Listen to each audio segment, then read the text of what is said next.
Okay, so I want to talk about how to control things in the viewport using visibility graphics and adjust some of the annotation markers that we have. So the first thing I want to do is adjust these annotation markers down here in this elevation that have gone a little wonky.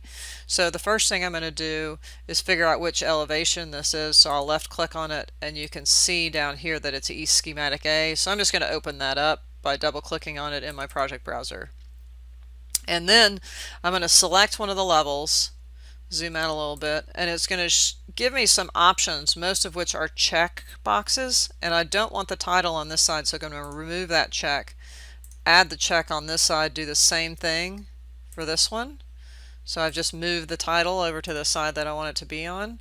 Next thing I'm going to do is pick again, and it's going to give me a little lock, which means that this level is locked to the end of this level, so if I move it, they'll both move. The other thing that's worth noting is this 2D right here. What that 2D means is that it's only going to update this level annotation in this view, so it won't affect any other views. So I'm going to left click on this little blue dot, I'm going to drag it over until an alignment line comes up and locks it. You can see that lock come up again to those other ends of the levels, and then I'm going to pick that blue dot again and move, and all the levels will move over. Now I'm going to adjust this one, roof A, and what I want to do is I want to make sure that these things say 2D. So that means if it says 3D, it will arrange itself not only in this view but in the west view.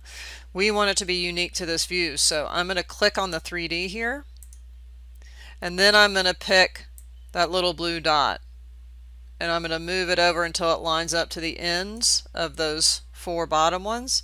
And then you'll notice when it says 3D, it's an open white dot.